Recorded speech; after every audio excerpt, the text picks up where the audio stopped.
Hello there, my name is Angeline King. Thank you very much for inviting me along to Dumfries and Galloway Libraries.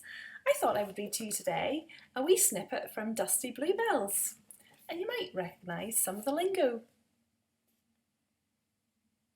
It's his wheel for some, rang a note of aggression from the scullery next door. I beg your pardon, replied Maisie, indignant that a slight should occur in her own home. It's as well for some, repeated Esther, surveying the apple tart and fresh soda farls on the bench. The wean's starving. He hasn't had a bite to eat since Stranraer. Maisie walked to the larder in the scullery and measured out a bowl of porridge. He'll need something warm, she said to Esther, whose eyes were stealing the distempered flowers on the walls and gripping each square of clean oilcloth at her feet. Maisie poured the water over the porridge, pausing by Esther on her way to the stove. Who are you, and why are you here? Who am I? You mean you dinna know your ain friend?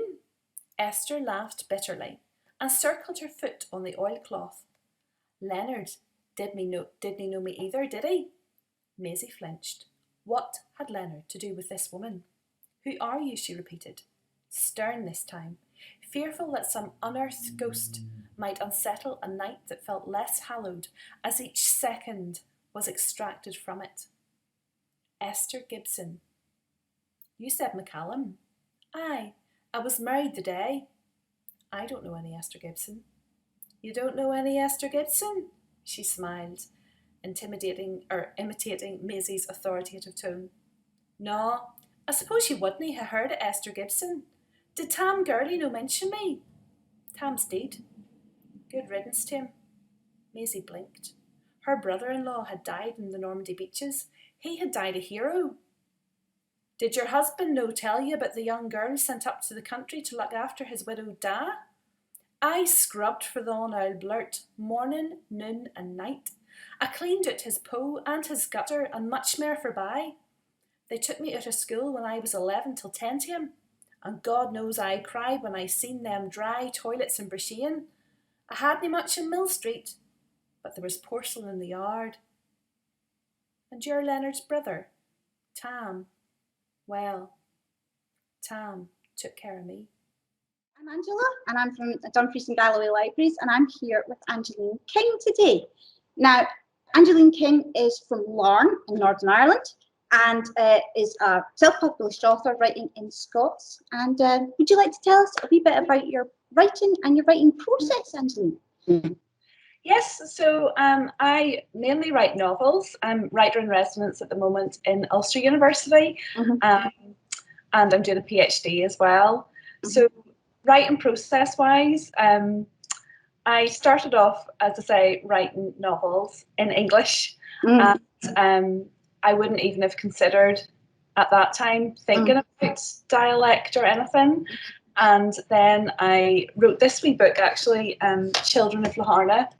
I've read some bits from that. It's lovely. Oh yeah, sort of like a break away from novels, because I was just doing these little blogs and I ended up sort of writing in Larne language. So just really to read you a really brief bit of it, I would say something like, I said, no, I didn't. And she said, you mean you didn't? I said, aye. She said, you mean yes? I said, mm-hmm.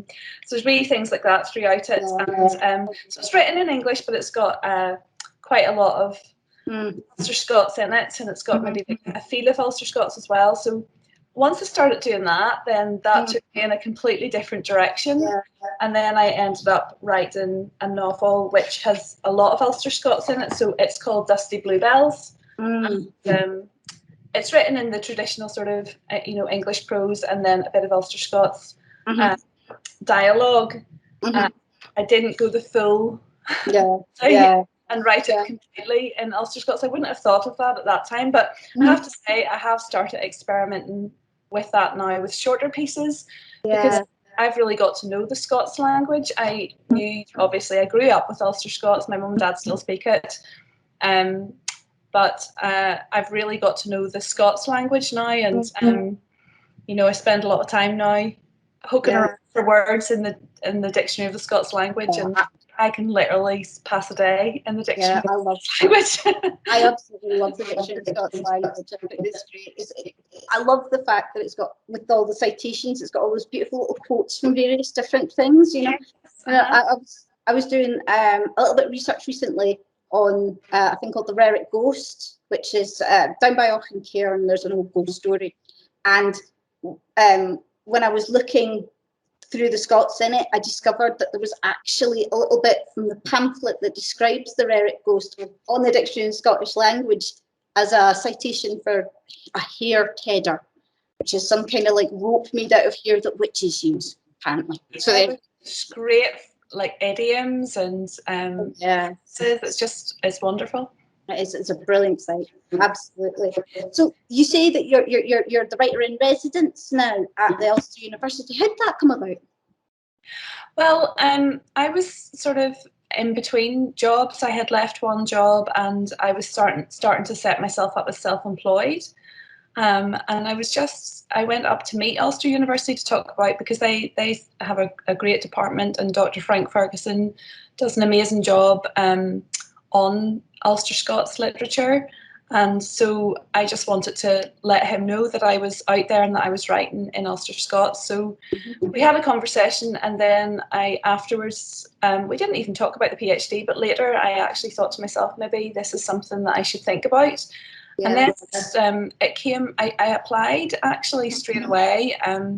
It took a long time to do the application, but I applied and I was still doing all my self-employed things in the background, trying to set myself up in business.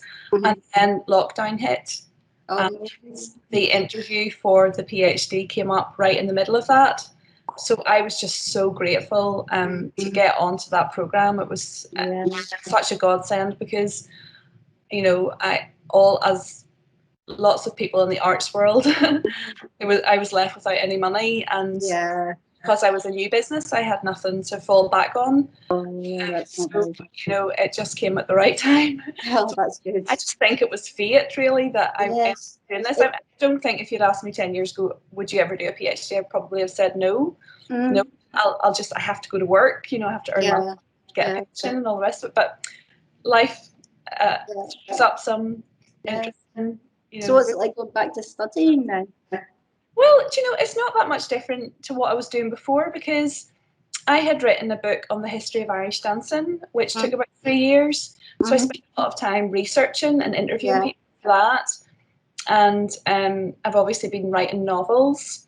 So as part of the PhD, I have to write a novel and then do some essays as well. So I'm kind of used to it. It's just maybe a bit more formal, and there's more, you know, scrutiny, I suppose, of what you're doing. Yeah, it's a higher standard maybe than what I was doing. I was winging it for years, and now I'm not winging it anymore. I'm I's and crossing all the T's. Yeah, it really, that sort of scrutiny really makes you sort of sharpen up, doesn't it? Yeah, totally. Oh, yeah, that's good. It's good to hear. So as I was looking through your blog, because I think your blog's actually really lovely, and I totally recommend people to go to it, because it's nicely put together, and your extracts are good, and all of your little articles and essays. I mean, I went off on a wee thing on the Irish Times and everything as well, so it was nice to see. It's funny, because even the blog has kind of ended up with this Ulster-Scots theme. It just seems to come at me and run after. I can't escape it. I mean, that's it. And you know, I've spent some time in Scotland. I've been over in Galloway. I went to Stranraer there a couple of weeks ago. I'm doing some research on this family who came from Stranraer, the Agnews. So when you Stranraer, you see a lot of Agnew references, and when you come to Larne, you also see a lot of Agnew references, and so on. So this family called the sort of Clan Agnew from Lochnow. I skip. That's not how you pronounce it. It's not Lochnow. It's Lochnaw. So they came to Larne in the early 1600s, but actually they may have already been here before, and it may be that there's some Irish history in their family as well. So I've been following all that through, which is really good fun. That's quite something.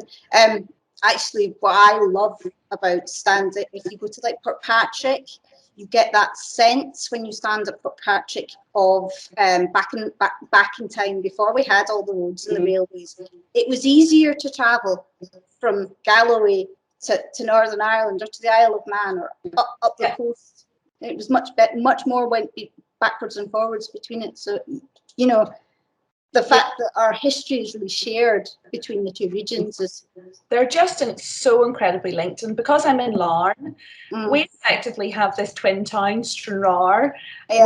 It's not officially twinned, but it really is. That, you know, there's so many marriages. So my mum's sister married a man from Stranraer, and I actually went to see Jack when I was over. Sandra passed away a couple of years ago, but Jack's still there in Stranraer, and his wider family are still around the area as well. So there are so many of those ferry romances where people have on the ferry and stay together on one side or the other. So there's so many links, and Stranraer's so lovely. You know, it really is. I did go to the library. I said hello, but on a day when it was closed the day that I went, so I ended up just saying hello, and then you might have met Francis or Sarah from Stranraer. That's our librarians. They're lovely, lovely pair.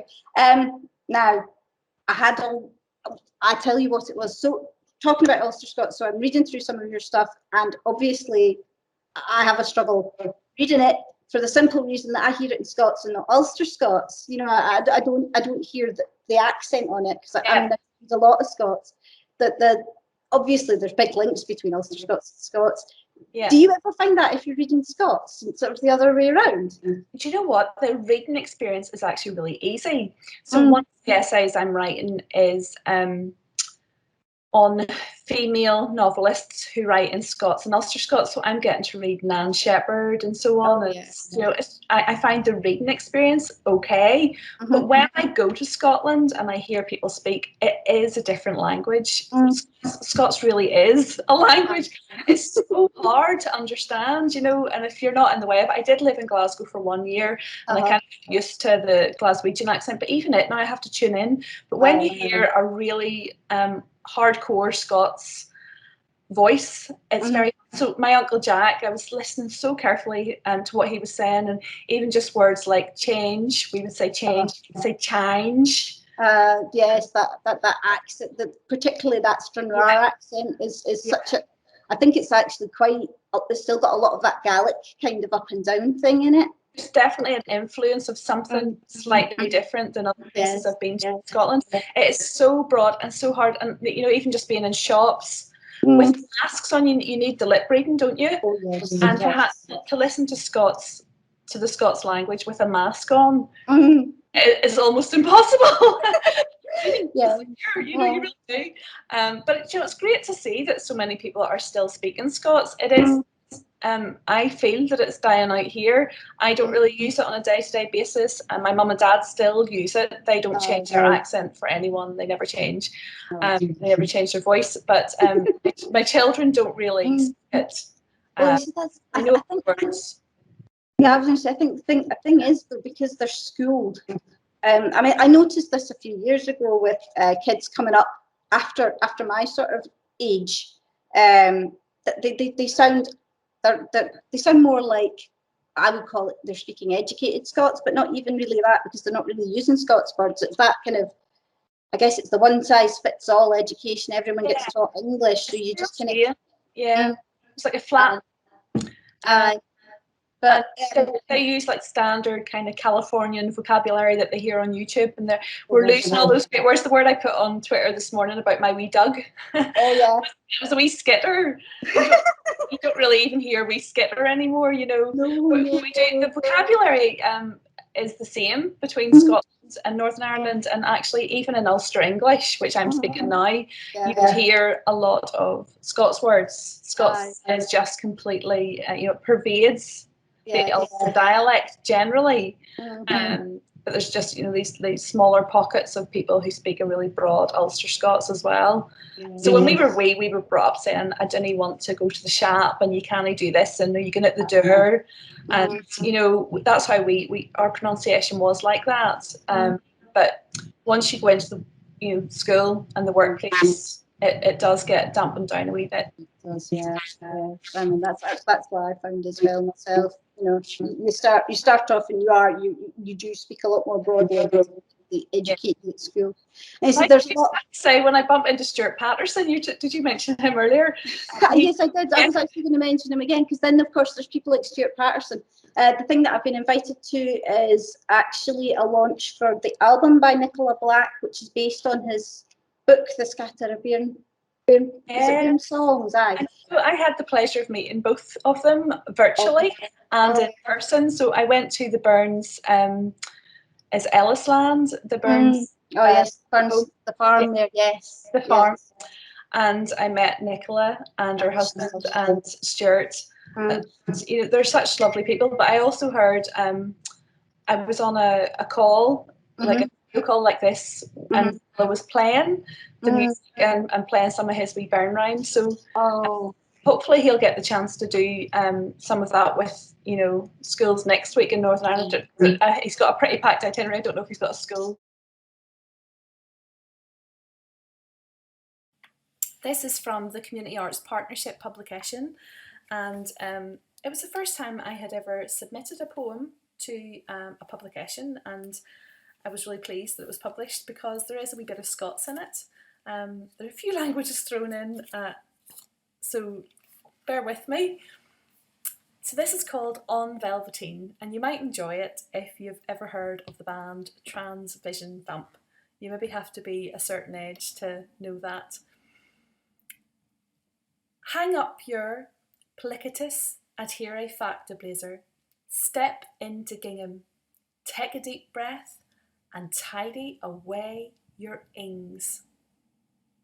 Duke whiten into flour and gleek as grease blisters, bubbles and grows. Harl a sack up the sappled steps and hear the spuds dunner against the steel. Slap scalding japs for your hand and wipe the spitted chips for your knee. Gulder, next! Like a charge, and write a weena orders in your heed. Shiver, salt and vinegar, and forge a fish supper swaddled in cream. Skin the cream silken sheen, and scrave your German, French and Spanish on velveteen. Irregular girl, perfect tense. Monter, retourner, rester, venir, arriver, naître, sortir, tomber, rentrer, aller, mourir, partir, entrer, descendre. Mr. R. Vance tramped. Mr. R. transvamped. Transvision vamp. 1:30 midnight, braw bricked moonlight, scrub off the batter, sweel off the grease, fulfil your promise, and mind what you writ in your heat at 14. Thank you. I was teaching at Ulster last week, and I did a class last, I think it was maybe Thursday morning, and there was a young man from Scotland there. He was from Ayr, and I said to him, you know, I was kind of, when I talk about Ulster-Scots, I always have to sort of be sensitive to the politics, because some people don't believe it's a thing and all the rest of it. So I was sort of tiptoeing around it, and I must have said something about the dialect, and he just immediately said, my first language is Scots and my second language is English. And I thought, oh yes, you know, I just find it so amazing that someone so young really has, you know, proudly taken this on board, because I think maybe 30 years ago that same scenario might not necessarily have happened, or there might not have been an acknowledgement, at least, that it was a language. You know, so the young people are definitely shouting about this in Scotland. I mean, you've got people like Len Penny, and Iona Fife, who are championing it, and it's great to see younger people do that with such sort of drive and passion as well. I think that's going to make quite a big difference. And of course, there was the Scots Awards this year, which was a great thing. And I watch the Great Scottish Book Club. Is it, or what's the programme called again? Oh yeah, I think something like that. I can't remember the name of it right off the top of my head. So Len Penny was on it. Actually, I was watching it. I binge watched about 4 of them the other day. It was a Friday night with wine night with wine night with Scottish books. And Len Penny was on it, doing her poem, the one about Waynes. It's really fun. Yeah. There was this big round of applause at the end of it. It just felt so powerful. Everyone was just, like, yeah, you go, girl. Yeah, we're at an interesting stage with that. I think we're starting to sort of turn a corner, but even at the same time, as you know, there's a lot of controversy still on Twitter with it. I was reading through your blog, and I was reading a little bit about how you were was it an emerging writer for Libraries Northern Ireland? Yeah, I do. Tell me a bit about that. So a few years ago, well, even when was it? 2016. So I had been in business, and I left work because various reasons. I was traveling an awful lot, and I was in a senior management position, and I was finding it really hard to balance young children. My children were very young at the time, and I was away from them all the time. So I left work, and I thought, right, I've always wanted to write novels. I'm going to do this now. So I was in a hurry, and that's why I self-published, because I thought I've only got a year, and then I've got to go back to work. So I had no ego about, finding a publisher, all that kind of stuff. I did try, maybe wrote to 3 people. It's really didn't try very hard. And so I was amazed that Libraries and I picked up a self-published book. I just thought this was fantastic, because there were 3 emerging writers, and the other 2 women, Leslie Allen and Helen Nichol, had both been traditionally published, and I was sitting among them, and the book had a really amazing response. That was called Snugville Street, by the way. So yeah, that was great. I was so amazed by Libraries and I, giving me that support, and they've been great just generally with everything I've done.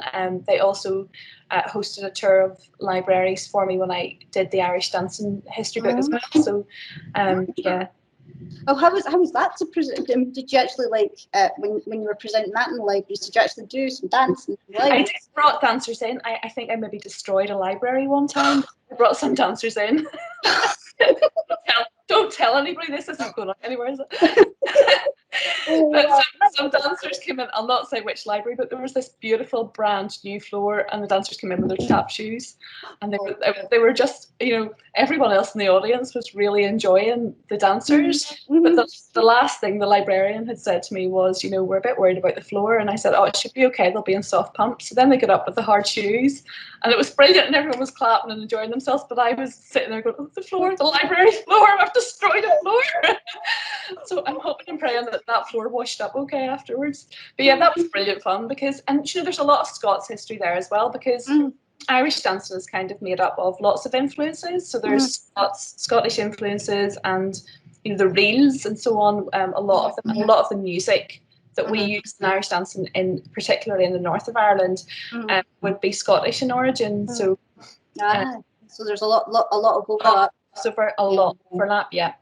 I mean, we all do. Well, we all did Scottish dancing at school.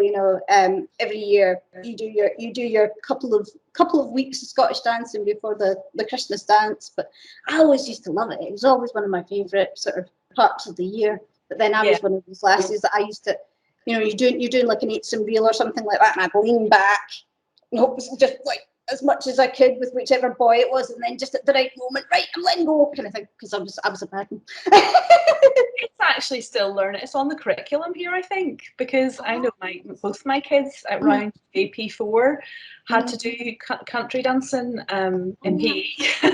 I don't think the wee boy thought much of it, but anyway. When you were working with the Libraries Northern Ireland, you were doing the emerging authors. How do you feel that actually helped with your self-published that side of things? Because as you brought up the fact that you're a self-published author, and that's generally it's I don't know, it's almost like there's a certain 2-tier thing people kind of put to it. There is. It changes your reputation really, but there's definitely a thing hanging over self-publishing for sure. But I just was full of beans and full of positivity, and somehow that came across. So I wasn't hiding behind it, or thinking to myself, oh, I'm a bit paranoid because I'm self-published and other people. I'm probably a little bit more paranoid now, years in, because now I'm in this position of being writer in residence and more conscious of it. At that time, I was just full of beans and so happy to be out of, because I'd left the business world, I'd made this massive change, and I was just excited. I was like a puppy dog. I was telling you about my puppy dog cutting through the broadband. yesterday, but yeah, I was just like a little puppy dog and so yeah, happy, and I think that came across. And yeah. Snuggle Street actually sold quite well as a result. There was so much positivity, you know. So yeah, it definitely did not hinder me one bit being self-published, because I think I had the right attitude at that time. Yeah, I think it could eventually eat you up if you were in this long game. You would probably start to think to yourself, right, okay, it's maybe time to apply for publishers, and I kept self-publishing then because I just knew what I was doing and just kept going. Yes, yeah, I would do it again. I'm sort of at that point in my career now where I'm thinking I maybe need to next book try and get published. You probably find that easier though, insofar as you've already got a reputation, so you'll be able to take that to a publisher, I would have said. I don't even know if it works that way, because I think once you're labelled self-publishing, I don't know if that ever leaves you. So I just don't know if that's going to be the case or not. We'll see. I've even thought about writing to publishers under a different name and start from scratch just to see if it makes a difference. I just don't know. I mean, and they definitely like to know that you've got experience, though. That does seem to be quite a thing. Because I mean, I've dabbled a bit with writing myself, and I have tried a little bit of sending things off to publishers, but you know, it's a difficult thing. Oh, that's good to know. Yeah, it is quite hard to reach publishers. I just don't seem to be. I didn't try very hard, to be fair. I think it helps if you have lots of other published work. So even if you have, I think if you've published in journals and maybe short stories or poems and so on, I'm actually having a lot of luck with my short stories and poems and things like that. So usually when I submit a poem somewhere, it gets published. So, you know, I'm sort of building up some publishing. You're getting the repertoire. So what do you think libraries in general could do to help self-published authors more then? I'm sure we can. Yeah, well, I mean, Libraries NI are doing a great job already. I think they kind of appreciate that Northern Ireland is a wee bit cut off from the global market, if you know what I mean. So they do give a little bit more help to self-published authors. And I think they judge books based on the book, because in libraries they obviously read the books, which you know, that's really important. Whereas, you know, I don't know if you approach Waterstones or a big chain of shops, I don't know necessarily, they don't really have the capacity, I suppose, to have people to read every self-published book that comes their way. Whereas if you get someone locally and who has an interest in your work for a specific reason, you know, and they read it and they like it, that's a huge endorsement, I think, coming from a library where people are really genuinely very interested in books. It'd be interesting, perhaps, then maybe what would be good then is if I mean, I don't know if Libraries NI has this, but someone whose kind of specific job is just to deal with and speak to self-published authors and go through that process with them. That'd probably be a good thing, wouldn't it? Yeah, I don't know. I wouldn't even, to be honest with you, I wouldn't separate self-published books. I would treat the books in terms of, you know, the genre, because, well, Snugwell Street had nothing to do with Ulster-Scots. It was a little bit, you know, separate. So, you know, that's not relevant. If you have someone who's interested in a specific genre, so, you know, if you have maybe like a language person within the library who's interested in, you know, Gaelic or Scots or Gaelic and Ulster-Scots, you know, they can maybe build up a specialist collection or something, you know, that kind of way. But I would personally, from my experience, I wouldn't separate self-published authors from others, because the beauty of that thing that I did with Libraries NI was that they made me equal to the traditionally published, and there were other things the three of us had in common. For example, we were all members of Women Aloud, which is this fantastic community in Northern Ireland. I was actually chairperson of it last year, and we have I think almost 200 writers now who all come together to help each other to sort of break down those barriers that women have traditionally had in the publishing world. And so there were other things that brought us together than how we were published. That sort of grouping together for sort of self advocacy, is that what you would want to call it? That it's a good thing. It's a very powerful thing, isn't it? If it's not already a term, then it should be. especially actually when you're dealing in what people would call a niche area, because you're dealing with a language from a geographically small area, or from a small country. Like Scots is a language from a small country. A lot of people will give you that if you hand them a manuscript in Scots, it'll be, oh well, it's a bit niche. I've had that. Yeah, but hang on. There's also, I'm just going to make sure I've got the right name, Douglas Stewart. So I always say his name backwards for some reason, call him Stuart Douglas. So is it Shuggy? Do you pronounce it Shuggy Bean or Shuggy? Shuggy. It's got more Scots in it probably than Dusty Bluebells has, and it was a massive international success. So there's these things definitely don't have to be niche. Because most people can understand Scots. When you see it on the page, it's actually really easy to read. It's one of those things as well. You can, you pick up like an Irvine Welsh novel, and you start on the first page, and you have to do that kind of, right, what am I reading here thing, and then it just starts to flow very quickly, and you fall into it, and you can hear them speaking, and as soon as you can hear the characters speaking, that makes it a lot easier. I love Shuggy Bean, but my favourite is Buddha Da Andon. Have you come across it? No, I haven't. Anne Donovan's Buddha Da is written in Scots, but it's kind of like in the vernacular as well. The spelling is, she uses her own phonetic spelling, I suppose you could say. And that makes it really easy to read. So sometimes if you see something like canny written on the page and it's Cannae and you're not used to seeing Scots, you might actually have to stop and think, how do you say that? But if you see Canny, which I can't remember if she uses or not, but just to give you the example, it immediately you get it. You immediately get it.